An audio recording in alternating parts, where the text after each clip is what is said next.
Mi hijo me regaló una libreta de ahorros vacía por mi cumpleaños. Dentro había una tarjeta "No te queda nada que dejarnos". Y a nosotros no nos queda ninguna razón para seguir contigo. Me llamo Jimena Castillo. Y esta es la historia de cómo pasé de ser una madre invisible a convertirme en la pesadilla de su testamento. Si alguna vez te has sentido desplazada por tu propia familia o has visto cómo trataban a una madre como una carga, deja un comentario. No cuento esta historia para dar pena. La cuento para que la gente como yo sepa que no está sola. Y si quieres saber qué hice después de recibir ese regalo de cumpleaños, sigue leyendo, porque toda tormenta tiene un momento en el que estalla. Solía pensar que la peor noche de mi vida fue cuando Javier murió en el hospital. Su corazón se detuvo a las 3:12 de la madrugada y yo me quedé allí sentada, con la mano aún aferrada a una Biblia, incapaz de cerrar los ojos. Pero ese no fue el momento en que sentí que había desaparecido del mundo. Ese momento ocurrió en mi 68º cumpleaños, en una casa impecable y espaciosa que una vez fue mía y que de repente ya no lo era. Entré en casa de Carlos exactamente a las 7:00 de la tarde, tal como me había pedido en nuestra llamada 3 días antes. Dijo que iban a celebrar una cena sencilla por mi cumpleaños. Nada especial, mamá, me había instruido. Yo asentí, aunque nadie al otro lado de la línea podía verme. Verónica, su mujer, abrió la puerta.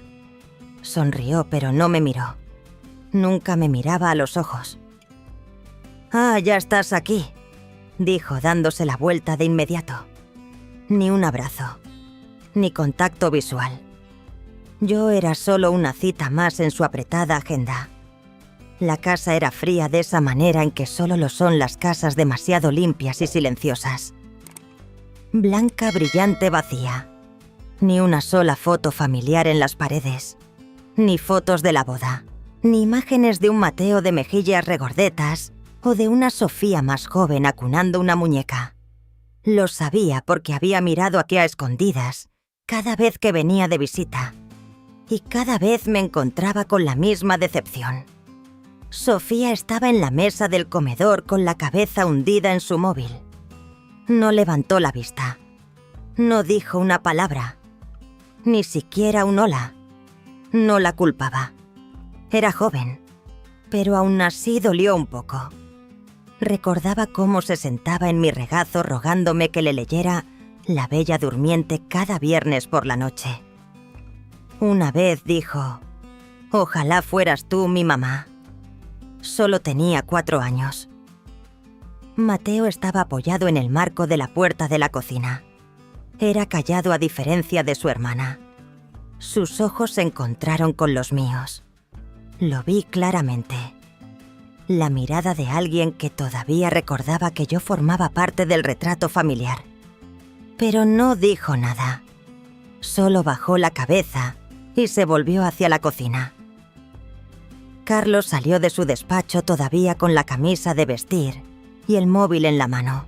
Me dio un beso rápido y fugaz en la mejilla. «¿Cómo estás, mamá?»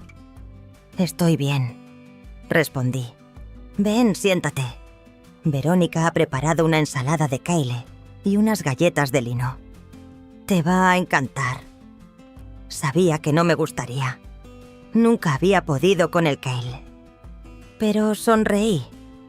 La cena fue incómoda. Le pregunté a Sofía por su clase de teatro. No respondió. Verónica dijo: «Está en su fase introvertida. No la presiones, por favor». Me volví hacia Carlos y le pregunté por su trabajo en la aseguradora.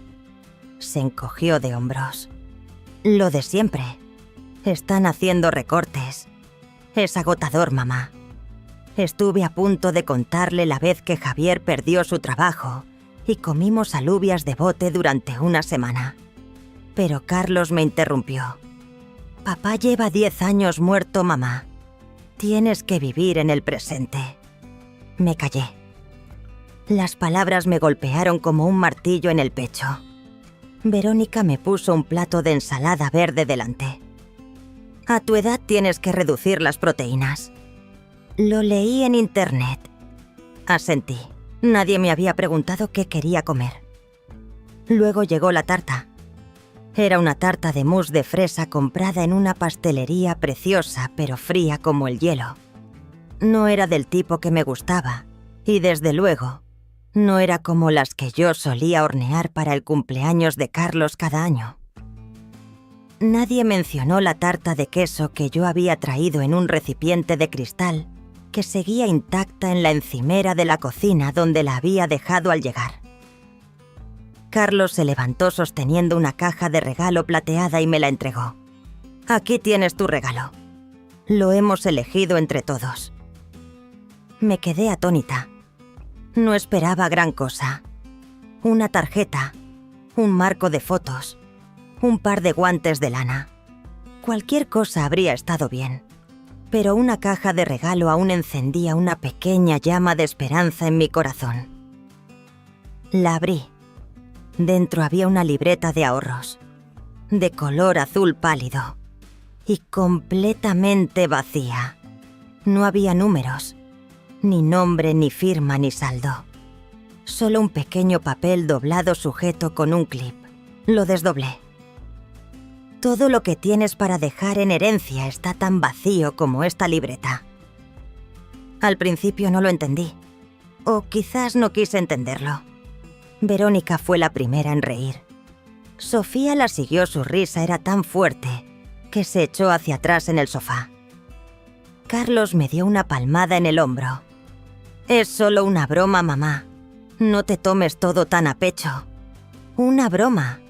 Me quedé sentada con las manos aún sujetando la libreta vacía, los ojos clavados en las palabras. Nadie me tocó el hombro. Nadie me preguntó si estaba bien. No lloré. No podía. Pero oí algo romperse dentro de mi pecho. Un desgarro silencioso y definitivo. Levanté la vista. Mateo estaba de pie al final de la mesa. Tenía la mano bajo el mantel temblando ligeramente. Una pequeña luz azul parpadeaba en su manga. Estaba grabando.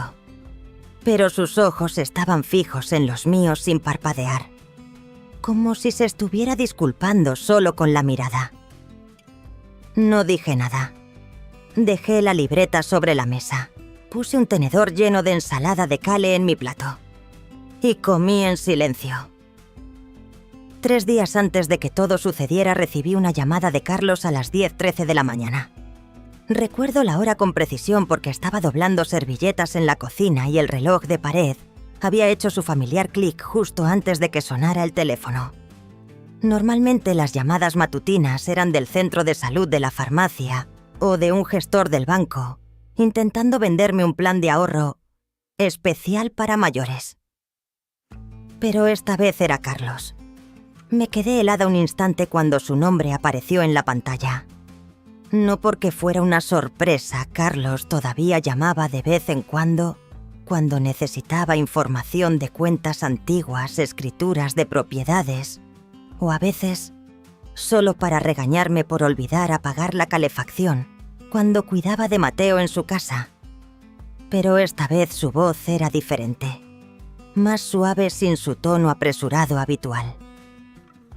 El viernes por la noche a las 7, ven a casa, mamá.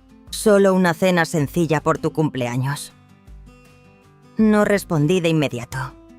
Debí de quedarme en silencio tanto tiempo que Carlos tuvo que preguntar: «Mamá, ¿sigues ahí?». Asentí aunque él no podía verme. Luego dije con una voz que apenas era un susurro: «Sí, allí estaré».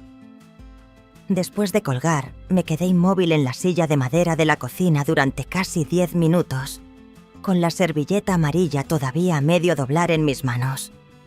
Me temblaban no por la artrosis, sino por algo más profundo, algo cercano a lo que la gente llama emoción. La sensación de ser recordada, de ser vista, Por primera vez en mucho, mucho tiempo. Me levanté, fui directa al salón y abrí el calendario de pared de papel de esos con fotos de los picos de Europa que regala la farmacia cada año. Garabateé en la casilla del viernes. Cumpleaños. Se han acordado. Pensé quizás no fueron ellos. Quizás fue idea de Verónica. O de Mateo. Pero lo escribí de todos modos como una forma de afirmarme a mí misma que este cumpleaños no sería como el último. El año pasado Carlos me había enviado un mensaje de texto a las 11 de la noche que decía: «Felicidades, mamá». Sofía no envió nada.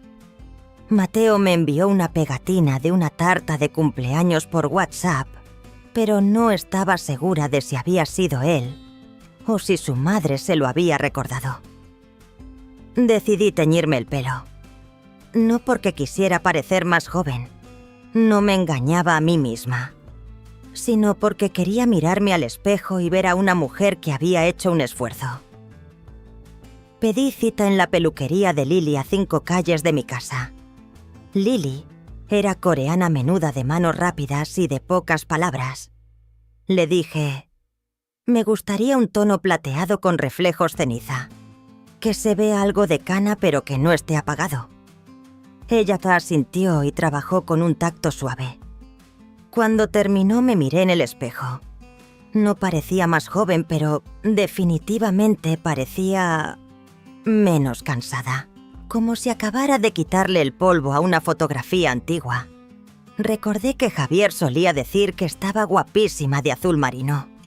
Decía que hacía que mis ojos parecieran más brillantes. Esa tarde rebusqué en mi armario y saqué una blusa azul que no me había puesto desde el año pasado. La planché hasta que quedó perfectamente lisa. Me la abotoné uno por uno y me la probé frente al espejo. Probablemente parecía ridícula una anciana arreglándose como una chiquilla antes de su primera cita. Pero no sentí vergüenza. Solo sentí nervios. A la mañana siguiente empecé a hacer una tarta de queso. Una clásica estilo Nueva York, la misma receta que usaba desde que Carlos iba al colegio. Recordaba cómo los niños del barrio corrían hacia mi casa cuando olían que se estaba horneando. Usé un molde redondo pequeño suficiente para 4 o 5, si se cortaban las porciones finas. Escribí el nombre de cada uno con sirope de chocolate: Carlos, Verónica, Sofía, Mateo. Estuve a punto de añadir mamá para mi propia porción, pero me detuve. Lo dejé en blanco. Mientras guardaba la tarta en la nevera, abrí un cajón y vi la guía para criar perros que había impreso hacía 3 meses. Había pensado en tener un schnauzer miniatura. Recuerdo habérselo contado a Carlos. Lo descartó al instante. «No seas tan dramática a tu edad, mamá. Tener un perro es algo que hacen las viudas solitarias en las películas. Necesitas algo más práctico como un seguro de vida». Doblé la guía y la volví a guardar en el cajón. Esa tarde había planeado darme un masaje en la espalda. Tenía un cupón de un folleto de publicidad, solo 40 € por una sesión para mayores de 65. Pero después de hacer cuentas decidí cancelarlo. Quería ahorrar el dinero para comprar un mantel nuevo para la cena de cumpleaños. El mío era viejo, con los bordes ligeramente deshilachados. Elegí uno de color crema con un bordado de hojas de roble, porque a Verónica le gustaban los diseños sencillos. Esa noche, mientras cenaba sopa sola en mi cocina, recordé mi último cumpleaños con Javier. Me había regalado una carta escrita a mano con su letra redonda y pulcra: «Sin ti esta casa es solo un marco vacío». Había doblado esa carta y la había guardado dentro de mi libro de recetas de repostería. El libro está amarillento ahora, pero la carta sigue allí. La saqué y la leí de nuevo. Luego puse una mano sobre mi pecho. Me sentí viva. Entera, aunque un poco desgastada. 3 días. Solo 3 días más. Quizás esta vez sería diferente. Quizás solo por una vez vería una mirada de amor de las mismas personas a las que les había entregado mi vida entera. No sabía que me estaba preparando para una fiesta de despedida. No para mi vejez, sino para la última ilusión que me quedaba. Me presenté en la puerta de mi hijo a las 6:55 de la tarde. La noche era fresca con la brisa justa para que el bajo de mi blusa azul se agitara contra mi cadera. Respiré hondo con las manos firmes sobre el recipiente de la tarta de queso. Encima de la tarta había escrito con esmero el nombre de cada uno con sirope de chocolate: Carlos, Verónica, Sofía, Mateo. Había practicado mi caligrafía 3 veces para asegurarme de que no temblara. La puerta se abrió. Verónica apareció con un vestido beige, ajustado el pelo recogido en un moño impecable y los labios de un tono rojo parduzco. Sonrió el tipo de sonrisa que había visto en los agentes de seguros, perfectamente medida y distante. «Ah, ya estás aquí, mamá», dijo con la voz plana, ni aguda ni grave. Ni un abrazo ni una mano en mi espalda para guiarme hacia adentro. Simplemente se hizo a un lado. Entré y los tacones de mis zapatos resonaron suavemente en el suelo de madera pulida. La casa era exactamente como la recordaba, de un blanco impoluto. Todo parecía recién limpiado por un servicio profesional. El aire olía a Sims y a desinfectante de limón y a cloasas y aglomerado nuevo. Ni fotos familiares, ni retratos de boda, ni una foto de la graduación de Carlos, ni un marco con la foto del abuelo sosteniendo a Mateo de bebé. Estaba tan vacía como un piso piloto. Sofía estaba en la mesa del comedor con la cabeza pegada al móvil, su pulgar deslizándose sin cesar. Le sonreí a modo de saludo, pero no levantó la vista. Tampoco dijo nada.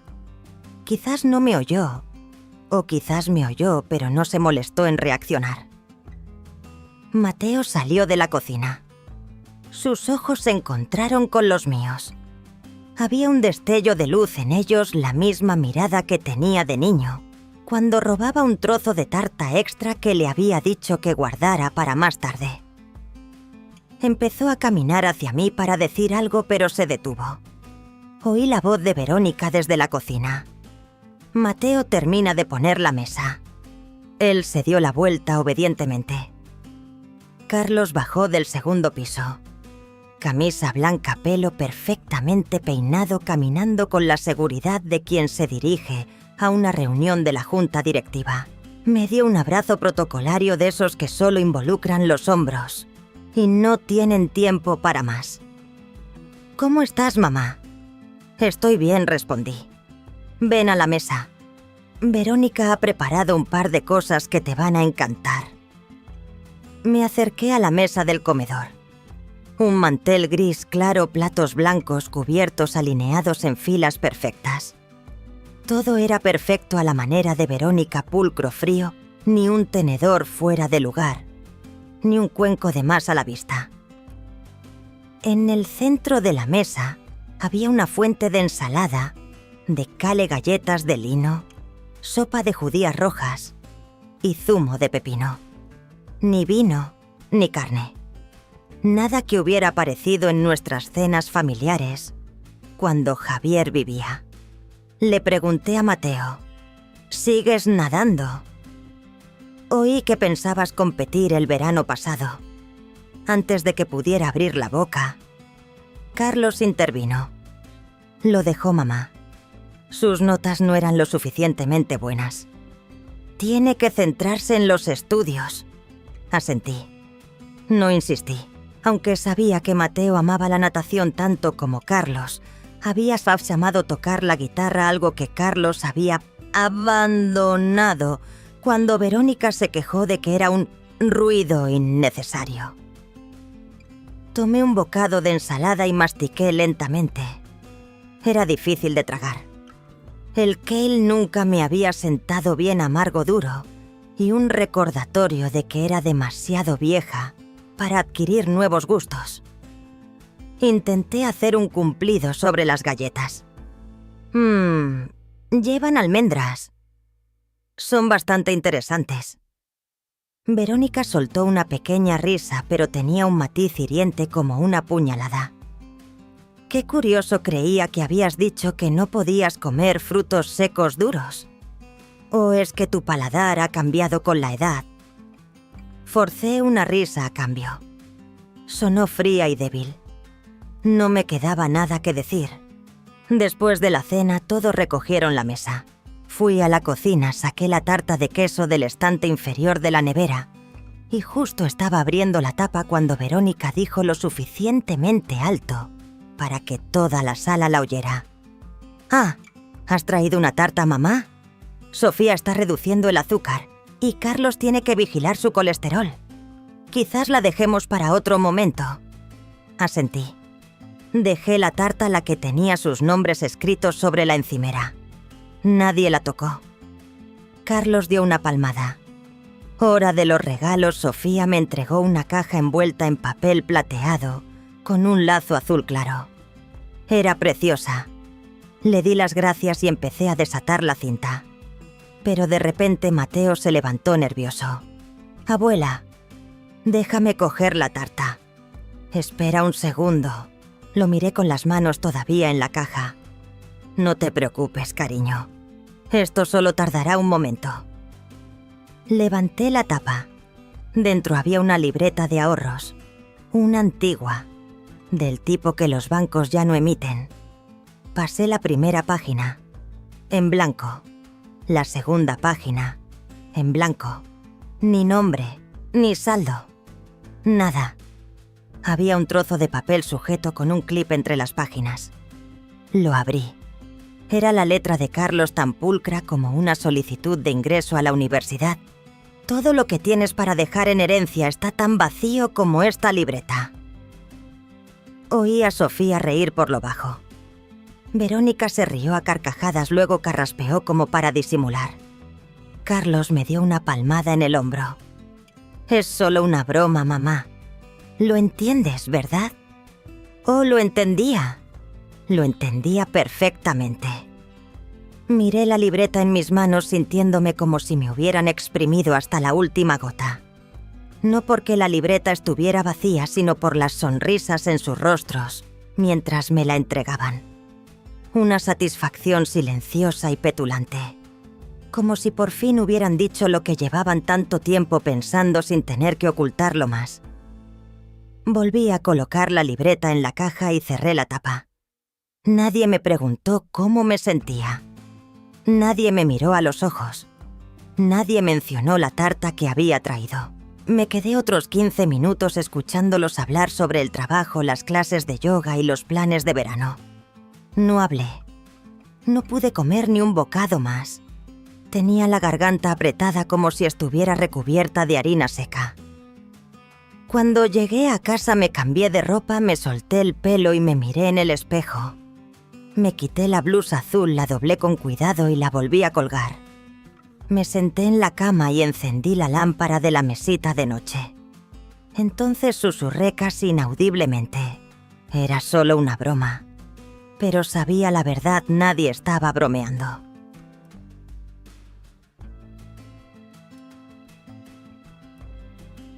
No sabía que el vídeo había sido grabado.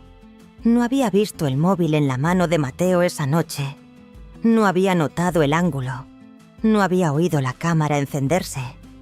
Pero de alguna manera él había sabido, o al menos intuido, que lo que ocurrió en esa mesa no era algo que debiera ser enterrado bajo la frase «era solo una broma». Me enteré del vídeo 3 días después, un lunes por la mañana.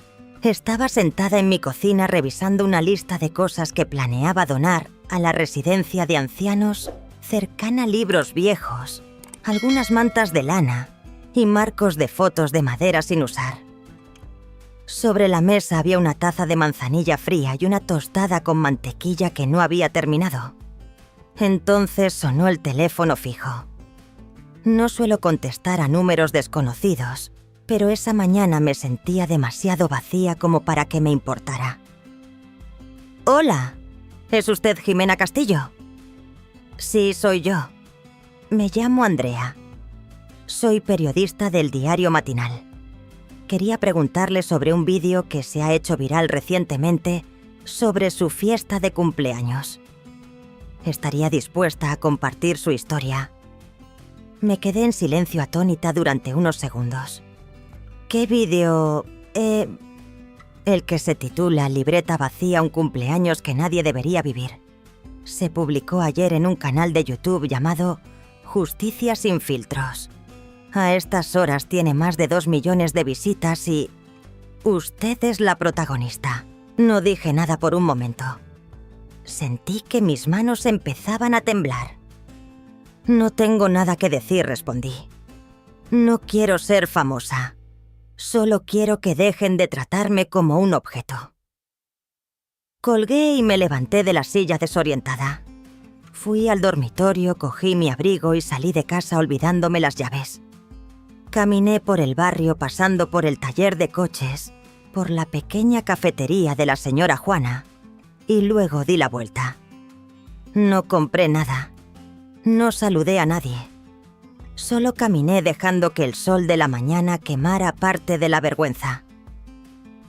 Esa noche abrí mi portátil, el viejo cacharro, que solo usaba para leer las noticias y buscar recetas. Escribí vídeo cumpleaños libreta vacía. Fue el primer resultado. Hice clic. El vídeo se abrió con la escena familiar, la ensalada de Kyle, las galletas de lino, la luz blanca y estéril. Luego me vi a mí misma con la cara ligeramente borrosa por haber sido filmada en secreto, desde debajo de la mesa. Vi mis manos abriendo la caja de regalo, mis dedos temblando al pasar las páginas en blanco de la libreta. Luego el momento en que leí la nota con las palabras ampliadas en subtítulos por quienquiera que lo hubiera publicado. Todo lo que tienes para dejar en herencia está tan vacío como esta libreta. Las risas, claras como el cristal. La de Verónica, luego la de Sofía. La mano de Carlos en mi hombro, su voz ligera y displicente. Es solo una broma, mamá. ¿Lo entiendes, verdad? Y entonces Internet también. Lo entendió. Debajo del vídeo había miles de comentarios. Por esto no voy a casa por Navidad. Ninguna madre merece que la traten así sin importar los errores que haya cometido. Lo que es tan horrible es la forma en que se ríen. La libreta no era lo único vacío en esa casa, también lo estaban sus corazones. El hashtag libreta vacía empezó a ser tendencia. Alguien en TikTok incluso editó clips de mi vídeo con una triste canción de piano. Obtuvo más de 500.000 de likes. Cerré el portátil después de 10 minutos, incapaz de seguir viendo. No sabía qué sentir. Vergüenza, ira o alivio. Todo lo que sabía era que alguien lo había visto. Alguien no había apartado la mirada como siempre hacía mi familia. Alguien en algún lugar vio que yo todavía era una persona. 2 días después, Carlos llamó a Mateo a su habitación. Lo supe porque casualmente estaba en su casa. Verónica me había llamado para discutir unos papeles que necesitan tu firma. En realidad solo necesitaban una niñera para la tarde. Sofía había salido con amigos. Verónica estaba en el trabajo. Carlos tenía una reunión por Zoom. Mateo subió cuando su padre lo llamó. 15 minutos después bajó. Tenía los ojos rojos. No dijo nada. No me miró. Esa noche, mientras lavaba los platos en la cocina, Mateo se acercó y cogió un paño para secar. Lo miré y le pregunté en voz baja: ¿estás bien? Solo asintió.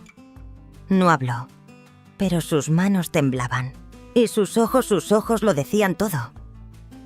Una semana después, mientras el vídeo seguía circulando, Verónica apareció en mi casa. No llamó primero. Simplemente se plantó en mi puerta con una expresión que era una mezcla de ira y pena. «Mamá, ¿les enviaste tú ese vídeo?». La miré, luego me di la vuelta para coger la tetera. No la invité a sentarse. Ya no tenía por qué hacerlo. No sé cómo grabar un vídeo, dije sirviendo té en una taza de porcelana con un estampado de margaritas. Pero sí sé lo que se siente al ser humillada. Verónica se quedó helada. No había nada más que decir. Finalmente se fue dejando la puerta entreabierta. Esa noche recibí un mensaje de texto. No de Carlos, no de Verónica. Era de Mateo. Solo una línea. Abuela, lo siento. No sabía qué hacer. Pero sabía que no te merecías eso. Lo leí una y otra vez. Luego apagué la luz. Pero no apagué el móvil. Por primera vez en mucho tiempo, dormí boca arriba en lugar de acurrucada de lado. Dormí con la columna recta, como si algo dentro de ella acabara de enderezarse. No sabía que Pilar vendría esa tarde. No había llamado. No había enviado un mensaje. Estaba en la cocina lavando de nuevo un mantel que había manchado de salsa de soja el día anterior, cuando sonó el timbre. Asomándome por la rendija de las cortinas, vi su característico pelo blanco y desordenado, y el grueso abrigo verde musgo que llevaba todo el año, sin importar la estación. Abrí la puerta. Pilar no dijo nada. Me entregó un pequeño paquete de papel marrón, atado con un cordel, y entró como si fuera su casa. Pan de nueces, dijo. Sabía que hoy no cocinarías para ti. No discutí. No era necesario. Puse el pan sobre la mesa y la abracé. No fue un abrazo ligero de palmaditas en el hombro como el de Carlos. Fue un abrazo completo de verdad, con nuestras espaldas encorvadas, presionándose la una contra la otra, las manos apoyadas en los hombros opuestos. No fue largo, no fue corto. Duró lo justo para dos personas a las que se les habían acabado las palabras. Pilar se sentó en la silla junto a la mía y se sirvió té de la tetera. Yo me senté frente a ella sin hacer ningún esfuerzo por sonreír. Nos conocíamos desde hacía más de 30 años, cuando yo era profesora de matemáticas en el instituto y ella era la bibliotecaria. No éramos el tipo de amigas que se escriben todos los días, sino de las que si yo muriera durmiendo una noche, ella sería la única que vendría a buscarme. Vi el vídeo, dijo Pilar removiendo su té. Ya respondí. Parecías tan pequeña en esa mesa. Soy del mismo tamaño. La luz simplemente hizo las cosas más claras. Nos quedamos en silencio un momento. Mi hija todavía no ha llamado. Continuó. Shelley, sí. Han pasado 2 años. Desde que me negué a prestarle dinero para una segunda casa. ¿Le dijiste por qué? Le dije que no iba a morir en la ruina solo para que ella pudiera vivir su sueño. Me respondió con una sola frase. Eres una egoísta. Luego me cortó toda comunicación. Lo siento. No lo sientas. A veces... Tomó un sorbo de té. Tener hijos fue lo peor que me ha pasado en la vida. No supe qué responder. Pero sentí que mi corazón se ablandaba. No por pena hacia ella, sino porque entendía ese sentimiento demasiado bien. Cuando la misma persona a la que ayudaste a ponerse en pie es la primera en empujarte hacia abajo. Comimos la mitad de la hogaza de pan. No tenía hambre, pero comí. Pilar siempre horneaba como si ofreciera consuelo. La corteza estaba crujiente, el relleno de nueces era rico, pero no demasiado dulce, con un crujido satisfactorio. Me miró y dijo, no puedes dejar pasar esto. Necesitas pruebas. Tienes que contraatacar. La miré en silencio. Algo en su voz me recordó a Javier directo sin vacilar, desprovisto de piedad. Pilar sacó un pequeño objeto negro de su bolso, no más grande que su puño. Tenía 2 botones: grabar y parar. Una grabadora digital. Está camuflada en un llavero. Me la compró mi hijo y ahora la uso para grabar mis citas con el médico por si acaso. Pero tú podrías usarla para otra cosa. La cogí. Era ligera, fría. Pregunté, ¿y si lo descubren? No dejes que lo hagan. Llamé a Carlos a la mañana siguiente. Puse la voz baja y un poco ronca como si estuviera arrepentida. Me siento fatal. Estuve un poco sensible el otro día. ¿Podría pasar a disculparme, Carlos? Aceptó de inmediato con un toque de sorpresa en su voz. Ven a cenar esta noche. Verónica también estará en casa. Acepté. Pero esta vez no llevé tarta. Enganché el dispositivo al llavero de mi coche. Pulsé el botón de grabar al salir del coche. Temblaba ligeramente, pero no de miedo. Era porque por primera vez en años sentía que estaba haciendo algo por mí misma. La casa era la misma, blanca, limpia, ni un solo marco de fotos. Verónica abrió la puerta con una sonrisa forzada y un perfume demasiado dulce y empalagoso. «Ah, ya estás aquí, mamá. Entra». La cena fue coliflor al vapor tostadas con semillas de chía y ensalada. Comí lo justo para evitar preguntas. Mateo no estaba. Lo habían enviado a casa de un amigo para dar a los adultos algo de espacio para hablar. Terminamos de comer. Carlos sirvió té. Entonces, ¿qué querías decir, mamá? Yo solo... Lo siento. Reaccioné de forma exagerada. Sé que vosotros no teníais mala intención. Verónica miró de reojo a Carlos y luego se volvió hacia mí.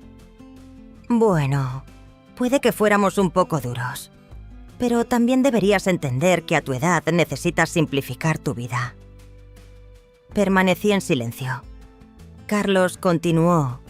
Y sabes, cada vez que llamas tengo que cogerlo, fingir que me interesa. Siempre es... ¿Cómo estás? ¿Qué tal el trabajo? ¿Le va bien a Sofía en el colegio? ¿Crees que es fácil escuchar eso año tras año?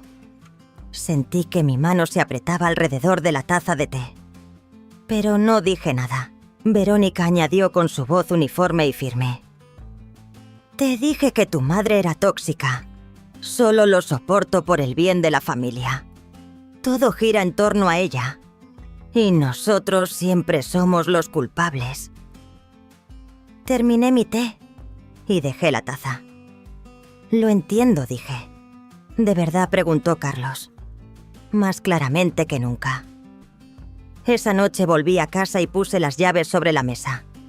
Quité el dispositivo. Pulsé el botón de parar. Me senté en el sofá reclinándome en los viejos cojines. Reproduje la grabación. Mi voz era temblorosa al principio, luego se volvió firme.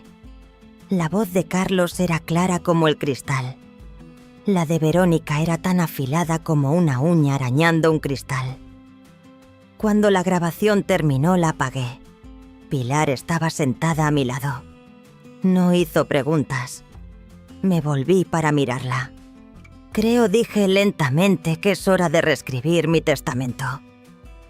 Pilar no respondió, pero asintió. Sus ojos nunca se apartaron de mi rostro. Siempre pensé que la vida después de los 65 serían mañanas tranquilas con té de menta, libros a medio leer y el ocasional dolor en las rodillas cuando llegaba un frente frío.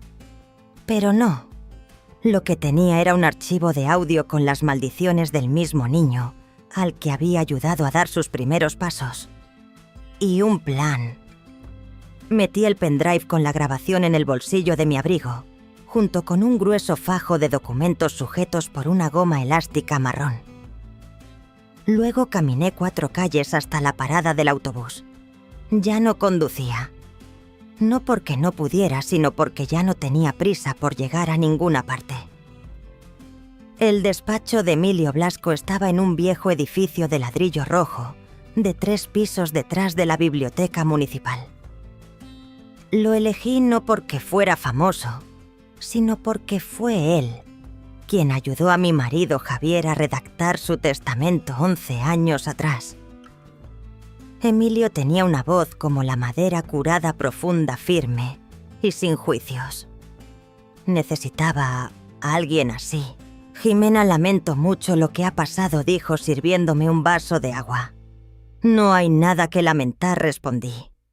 No he venido aquí a buscar consuelo. Le entregué el fajo de documentos. Cada sección estaba claramente etiquetada con mi propia letra.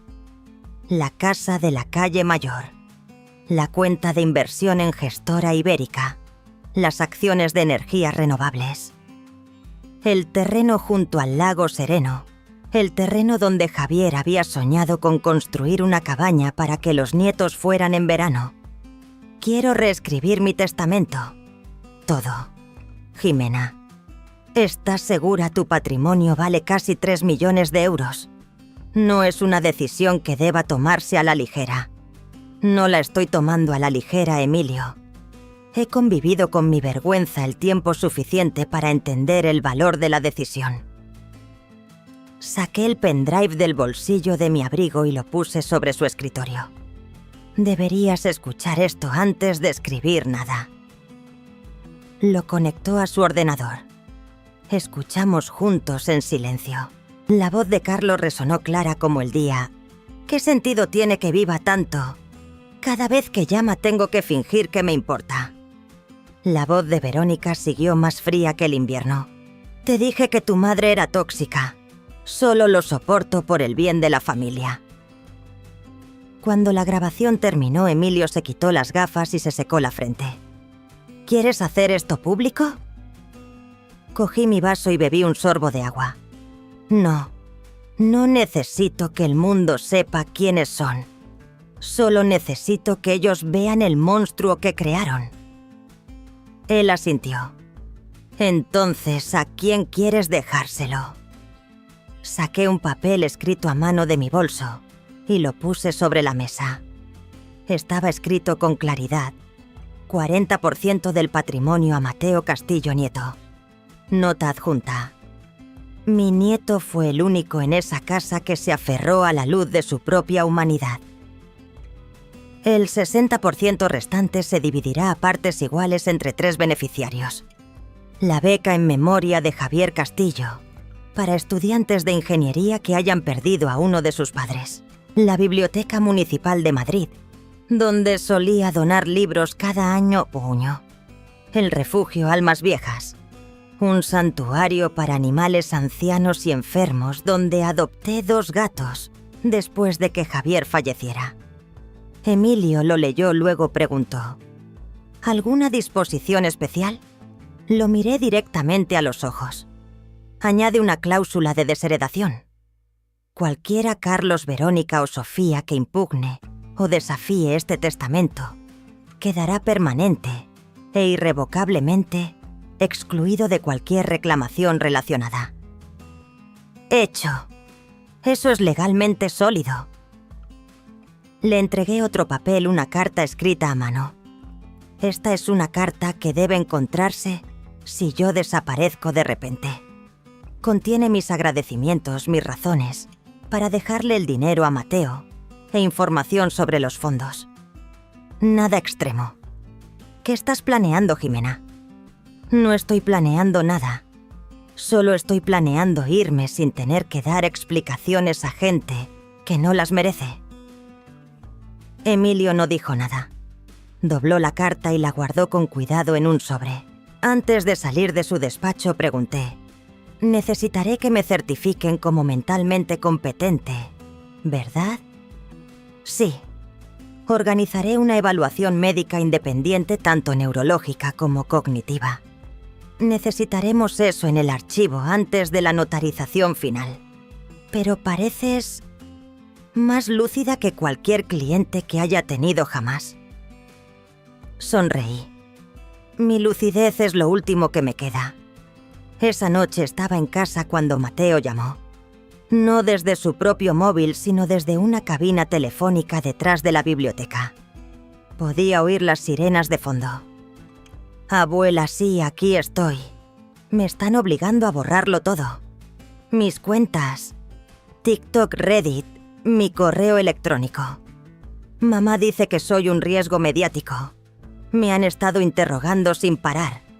Podía oír la respiración entrecortada de Mateo mientras intentaba mantener la calma.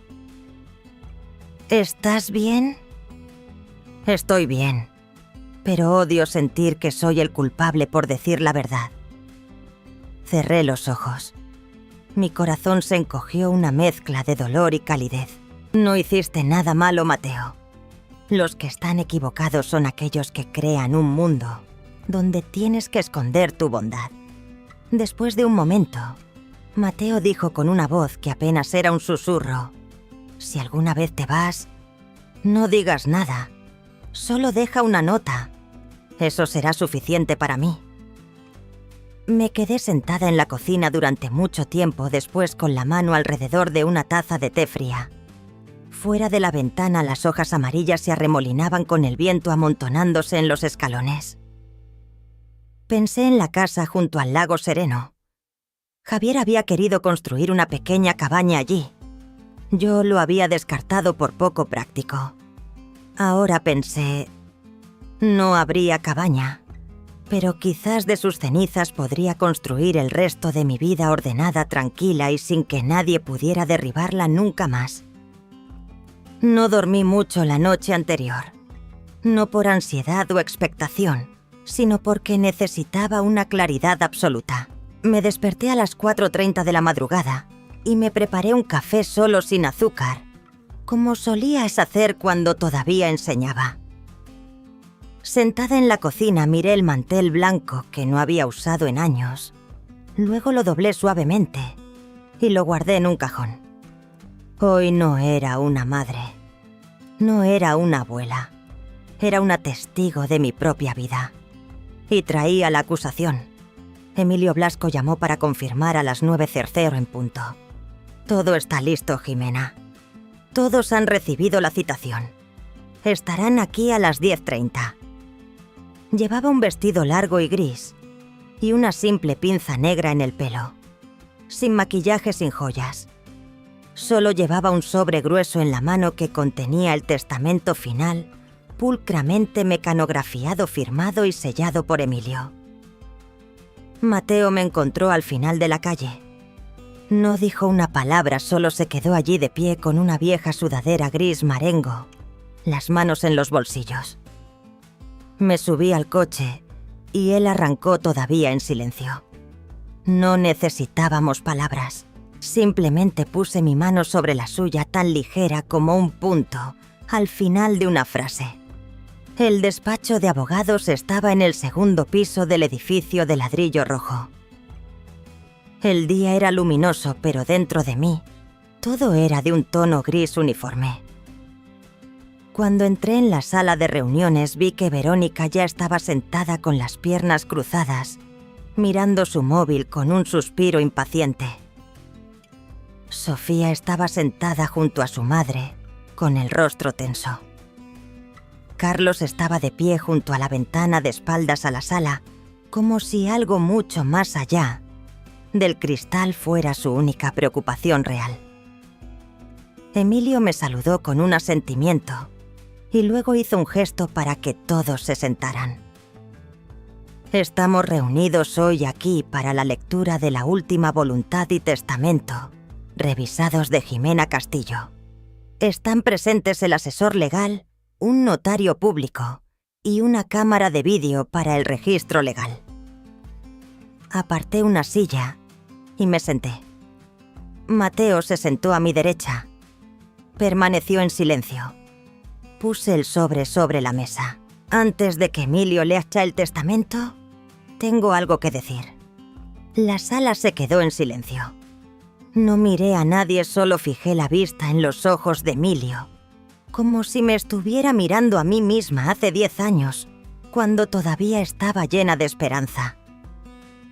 No necesito que me queráis. Dejé de esperarlo hace mucho tiempo. Pero necesito que recordéis. Recordad este momento. El momento en que todo lo que pensabais que sería vuestro se desvaneció. Esto no es una venganza. Simplemente os estoy devolviendo a cada uno exactamente lo que me disteis. Asentí.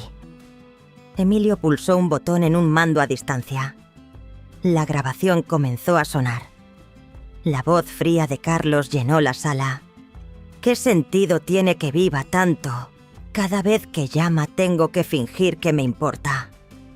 La voz de Verónica siguió nítida y clara. Te dije que tu madre era tóxica. Solo lo soporto por el bien de la familia. Nadie habló durante los primeros 30 segundos. Entonces Verónica se puso de pie de un salto con la voz temblorosa. Eso es falso. Está manipulado. No puede ser. Emilio levantó una mano. Esta grabación ha sido autenticada. No está editada. Tenemos las marcas de tiempo, el dispositivo original y una clara coincidencia de voz. Carlos golpeó la mesa con la mano. Esto es ilegal. Tenemos motivos para demandar. Sofía empezó a llorar. No sollozando sino en silencio, con las lágrimas corriendo por su cara roja y manchada. Inclinó la cabeza y susurró. Yo solo. Le seguí la corriente. Mateo permaneció perfectamente quieto, pero vi su mano apretar el bajo de su sudadera. Estaba intentando mantenerse entero en medio de un terremoto. Emilio abrió el sobre y sacó el testamento. Según los deseos de la señora Jimena Castillo, procederé a leer la distribución legal de sus bienes con efecto a partir de la fecha de la firma. Empezó a leer. No escuché cada palabra. Ya me había memorizado cada línea. Todos los derechos de herencia de Carlos Castillo. Revocados. El nombre de Verónica no aparecía en ninguna cláusula. Sofía. No mencionada. No odiada, pero no de confianza. Mateo. 40% de todo el patrimonio, incluyendo todas las cuentas, acciones y el terreno junto al lago Sereno. El 60% restante, dividido a partes iguales entre 3 entidades. La beca de Ingeniería en Memoria, de Javier Castillo. La Biblioteca Municipal de Madrid. El Refugio de Animales Almas Viejas. Emilio levantó la vista, sus ojos recorriendo la sala. Ahora leeré el pasaje final en las propias palabras de la señora Jimena Castillo. Desdobló una hoja de papel separada y leyó lentamente. No estoy abandonando a mi familia. Mi familia me enterró en vida. Yo solo soy la que se negó a quedarse quieta en la tumba. Nadie habló. Durante mucho tiempo. Carlos fue el primero en levantarse. «Vámonos», dijo entre dientes. «Esto es una farsa». Verónica lo siguió en silencio sin mirar atrás. Sofía se levantó lentamente con los ojos todavía húmedos. Al pasar a mi lado se detuvo un segundo, no dijo nada, pero solo me miró. Mateo permaneció sentado. Puse mi mano sobre la suya. No era un apretón fuerte ni tembloroso. Era solo la tranquila seguridad que desearía que alguien me hubiera dado a mí hace mucho tiempo. Salimos de la sala de reuniones. Había empezado a llover ligeramente. La primera llovizna del otoño. Incliné mi rostro hacia el cielo, dejando que las gotas cayeran sobre mi pelo, sobre mis hombros. No sentí alivio. No me sentí reivindicada. Solo me sentí clara. Tan clara como la luz que entraba por la ventana del despacho cuando entré por primera vez. Había dicho lo que necesitaba decir. Y ellos finalmente habían escuchado. Aunque solo fuera por una vez. Aunque no quedara nada que salvar. Nunca esperé que mi vida se convirtiera en una fábula moral para las masas. Pensé que solo era una vieja profesora jubilada, destinada a vivir tranquilamente, junto a una ventana tejiendo bufandas y esperando mensajes de felicitación en las fiestas. Pero, de alguna manera me convertí en la mujer de los titulares. Una madre desheredada. y el testamento que contraatacó. Ese titular apareció en la portada del semanario la mañana después de la lectura. Debajo había una foto borrosa extraída del vídeo de cumpleaños que Mateo había publicado, una imagen mía sosteniendo la libreta de ahorros vacía, con una expresión ni triste, ni enfadada, solo en blanco como el cristal.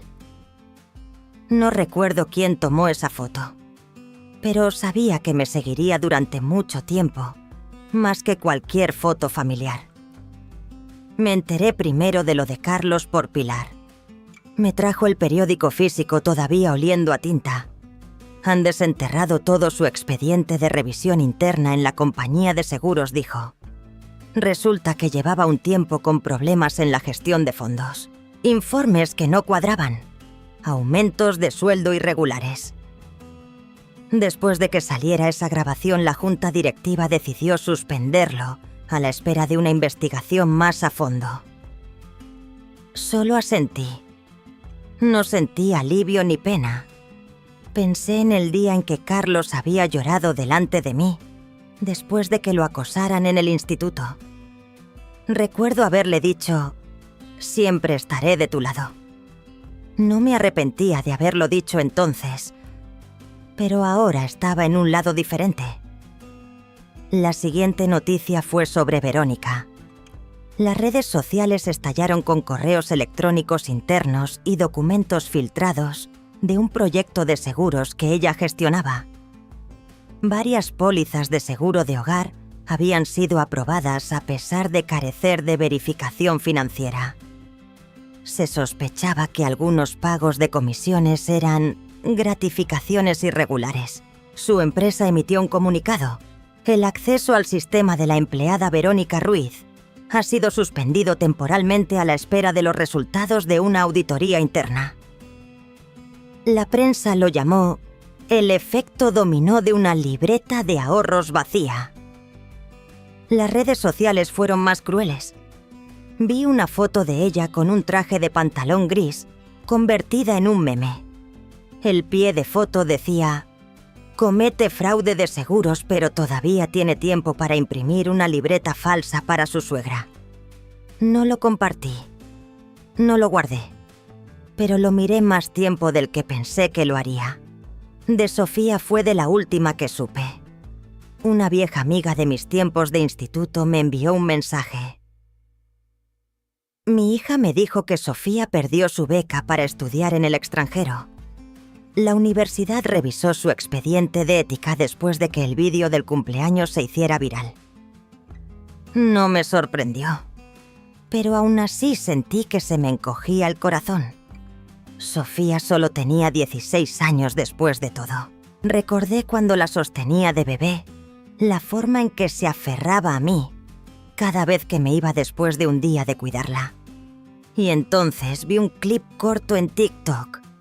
Un extracto del vídeo del cumpleaños mostrando a Sofía riendo a carcajadas mientras yo abría la caja de regalo, con la cara iluminada de alegría. El clip estaba a cámara lenta con una triste banda sonora de piano. El pie de foto decía: «Libreta vacía, alma vacía». Más de 1 millón de visitas. Apagué la pantalla. Me senté en silencio. No lloré, pero puse mi mano sobre mi pecho, donde solía estar el corazón de una madre. Y Mateo no fue al instituto durante 2 días después de la reunión en el despacho de abogados. Estaba preocupada, pero no llamé. No quería ponerlo en una posición difícil. 3 días después recibí un correo electrónico. Era de una dirección anónima con solo una línea de asunto. «Sigo aquí». El mensaje decía: «Me invitaron a una entrevista en la tele. Querían que hablara del vídeo de ti, de por qué lo hice». Me negué.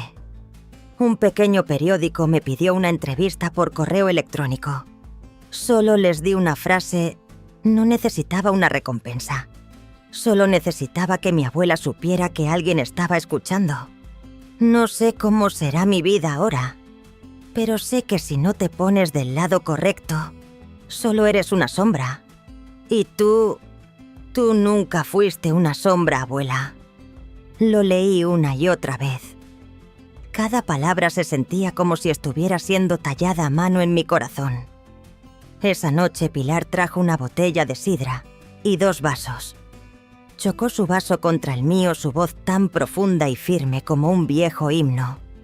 La justicia no viene de un tribunal. Viene cuando la gente ya no puede huir de sí misma. No respondí.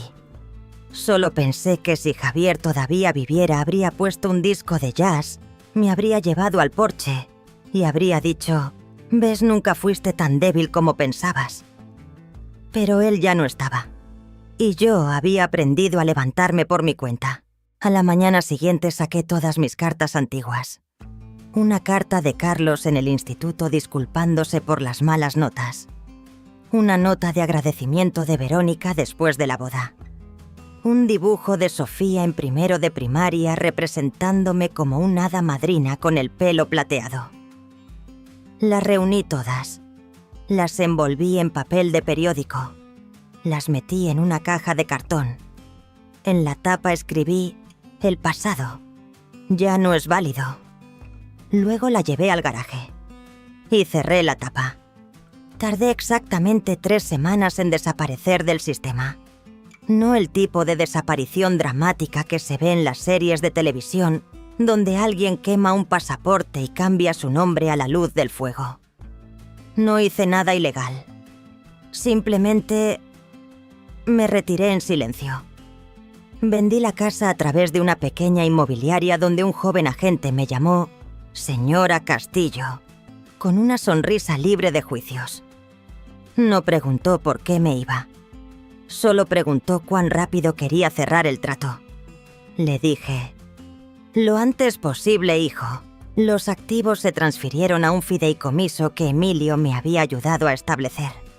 El nombre en los nuevos documentos era Clara Sanz.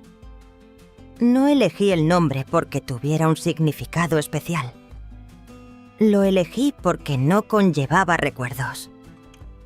Pilar se mudó conmigo. Vendió su pequeño apartamento en la planta baja de la comunidad de jubilados sin pensarlo 2 veces. Mi hija ya me borró de su vida con un correo electrónico de 3 frases. Ahora elijo borrarme yo misma de mis viejos recuerdos antes de que ella tenga la oportunidad de hacerlo de nuevo», dijo mientras cerraba la última caja de cartón con cinta adhesiva. Llegamos a Valle Serena una mañana de principios de invierno. Era un pueblo pequeño y tranquilo lo suficientemente lejos como para no encontrarme accidentalmente con nadie de mi pasado. Nuestra nueva casa tenía un tejado rojo, una valla blanca y un jardín que aún no prosperaba, pero que tenía una tierra rica y oscura. Un viejo limonero se erguía en la esquina del patio, sus ramas inclinándose hacia la valla del vecino, como si se disculpara por envejecer. No traje mucho. Un viejo baúl de madera, el juego de té de mi madre, un buzón vintage que Javier había construido a mano y algunos libros de cocina que nunca había usado del todo. Cada mañana Pilar se despertaba antes que yo para regar las plantas y cuidar sus ocras. Le gustaban las ocras porque eran duras pero con un final dulce. No discutí, aunque nunca había encontrado que la ocra fuera dulce. Quizás ambas habíamos vivido lo suficiente para entender que todo tiene sus partes duras y sus partes tiernas. Empecé a aprender piano de nuevo.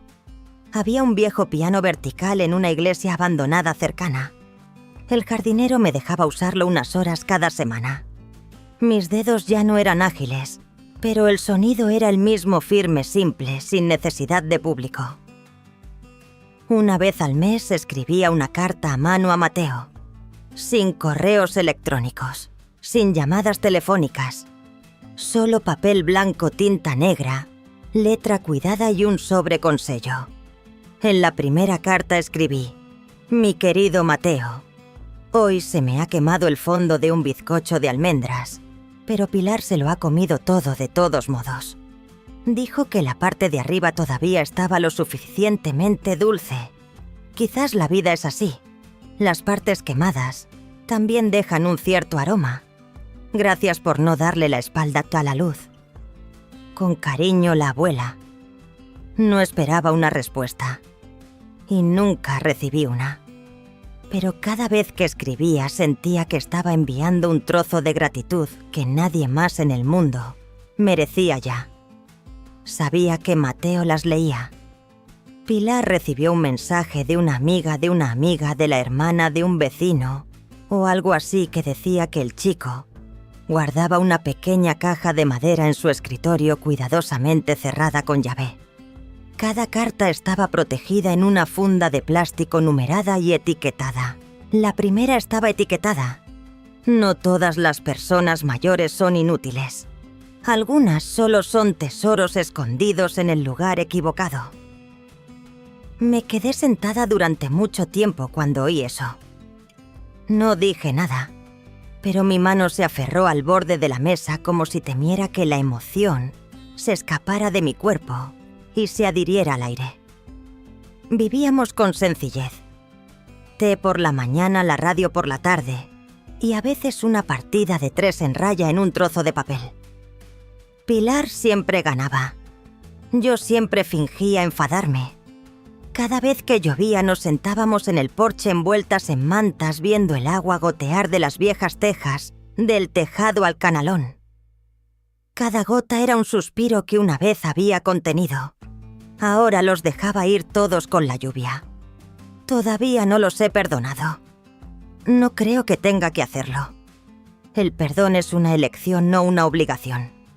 Pero los he dejado ir. Y eso para mí es suficiente. Ya no vivo en la ciudad que una vez me llamó madre. Pero tampoco estoy huyendo. Solo buscaba un nuevo lugar para empezar de nuevo, un lugar donde nadie me llamara una carga, una molestia o una sombra de lo que solía ser. Soy Clara Sanz. Una vez fui Jimena Castillo. Y soy una madre, una abuela y una mujer que ha aprendido a elegir el lugar donde será recordada por última vez. Valle Serena tiene veranos cortos, no húmedos como en Madrid. El sol aquí no te golpea en la cabeza como para recordarte que estás envejeciendo. Simplemente se extiende ligero y aireado, como un fino mantel en el alféizar de una ventana. El viejo limonero del jardín finalmente dio frutos pequeños de un amarillo pálido con una cáscara rugosa, pero una fragancia aguda e intensa cuando los tocabas. Pilar dijo: deberías hacer mermelada. Los limones de final de temporada siempre tienen el sabor más fuerte.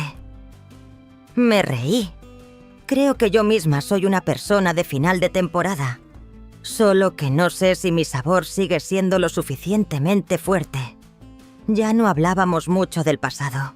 Hay cosas que no necesitan ser revisitadas, no porque las hayas olvidado, sino porque han sido guardadas en un cajón mental diferente, uno que no abres a menudo, pero que sabes que sigue ahí.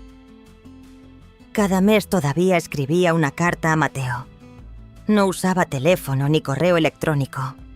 No necesitaba saber si respondía o dónde acabarían las cartas si algún día se mudaba. Pero seguía escribiendo.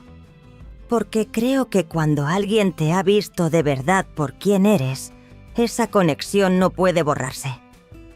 En mi carta más reciente, escribí: mi querido Mateo, si algún día vienes, no llames a la puerta. Simplemente quédate ahí fuera de la valla blanca. Si todavía estoy viva, lo sabré. Si me he ido, el rosal junto a la ventana seguirá floreciendo, como si respondiera por mí. Te quiero. No porque seas mi nieto, sino porque fuiste el único en nuestra familia que eligió permanecer en la luz, mientras todos los demás sostenían una vela, y aún así lo llamaban oscuridad. Doblé la carta, la metí en un sobre, lamí el sello y la dejé sobre la mesa. La enviaría por correo en la oficina de correos, mañana por la mañana. Pilar ya había horneado bollos de arándanos para que me los llevara. Siempre era así de atenta. Ese día llegó antes de lo que esperaba. Un sábado por la mañana el sol caía sobre el alero del porche como una fina cinta. Estaba sentada bordando con los ojos empezando a cansarse cuando vi una figura de pie fuera de la valla blanca. No salí. No abrí la puerta. Simplemente aparté suavemente la cortina de la misma manera que Javier solía hacer cada vez que alguien llamaba un domingo por la mañana. La persona estaba de pie con la espalda recta, las manos en los bolsillos, una mochila colgada de un hombro. Una sudadera de color marengo, vaqueros oscuros, el pelo castaño cayéndole sobre la frente. Seguía siendo Mateo. Más alto ahora, más ancho de hombros. Pero era el mismo niño cuya mano solía sostener en nuestros paseos a la biblioteca. Se quedó allí tal como yo había escrito. Sin llamar, sin entrar. Solo quieto como si su sola presencia fuera un saludo. Vi sus ojos levantarse hacia mi ventana. No estaba segura de si podía verme, pero sabía que él sabía que yo estaba allí. Y entonces Mateo sonrió. No una sonrisa brillante, no una forzada. Era la sonrisa de alguien que sabe que todo lo que había que hacer se ha hecho. Se quedó allí un momento, mas luego se dio la vuelta y se marchó. Sin prisa, sin mirar atrás. No lloré, pero puse mi mano sobre mi pecho. Se sentía ligero, cálido, como si alguien acabara de reajustar el ritmo de un corazón que había latido a destiempo durante demasiado tiempo. Esa tarde fui al jardín, cogí unos limones y me senté a secar las cáscaras. No hice mermelada, solo quería guardar el aroma. Algo dentro de mí dijo: no siempre tienes que probar algo para recordarlo. Algunas cosas solo necesitas olerlas una vez para que vivan toda una vida. No sé si Mateo volverá. Quizás el año que viene. Quizás el mes que viene cuando tenga un descanso de sus estudios. Pero creo que lo recordará. Y quizás más adelante, cuando sea mayor, le contará a alguien.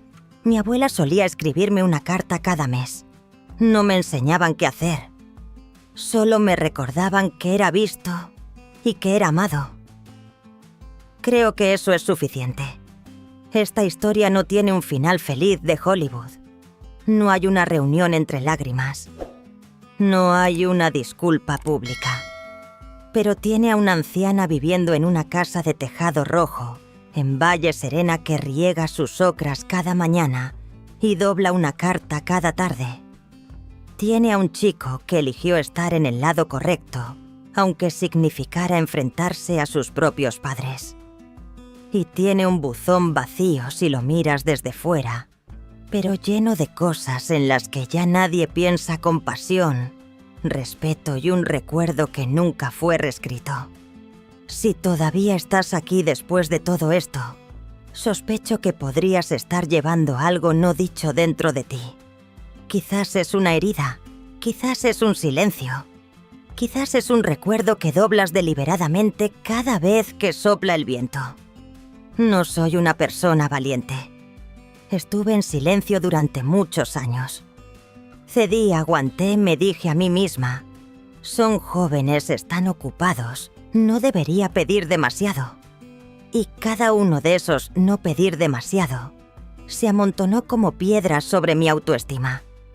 Hasta que un día ya no sabía quién era en mi propia historia.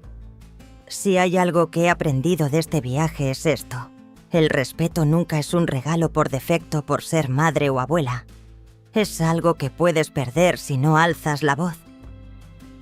Solía soñar con un final diferente, con remordimiento, con un abrazo en la cocina con mi hijo diciendo: me equivoqué. Pero la vida no es una conmovedora película de sábado por la noche. La vida real tiene bordes más afilados. Y como es afilada, cada acto de bondad tiene aún más valor. Quiero decir unas palabras a las mujeres mayores que leen esto. Si estás siendo apartada en tu propia familia, no con palabras duras, sino con una ocupación intencionada, con cumplidos educados, con una indiferencia envuelta en obligación, por favor, créeme, no estás loca por sentirte herida. No te equivocas por sentirte olvidada. Tienes derecho a decir que no. El derecho a reescribir tu testamento. El derecho a guardar las mejores partes para ti, incluso si las personas que amas son las que más te hieren. Y si alguna vez alguien te dice, eres mayor, deberías saber cuál es tu lugar, solo quiero enviar una respuesta. Soy mayor, así que se acabó el guardar silencio. Si mi historia tocó algo en ti, compártela. No tienes que contar los detalles. Solo di, lo entiendo. O he pasado por eso. O aún más simple, sigo aquí. Deja un comentario no solo por mí, sino para que otras mujeres como tú puedan encontrarse en un mundo que sigue intentando decirnos que debemos dar un paso atrás. Yo no voy a dar un paso atrás. Y espero que después de leer esto, tú tampoco lo hagas. Clara Sanz, antes una madre llamada Jimena Castillo, y todavía aprendiendo a ser ella misma. ¿Has estado alguna vez en una situación como la de Jimena? Si es así, ¿qué hiciste? ¿O qué te gustaría haber hecho de otra manera? Deja un comentario abajo, no solo para compartir, sino para que otros que están sufriendo sepan que no están solos. Sigues aquí. Y eso es suficiente.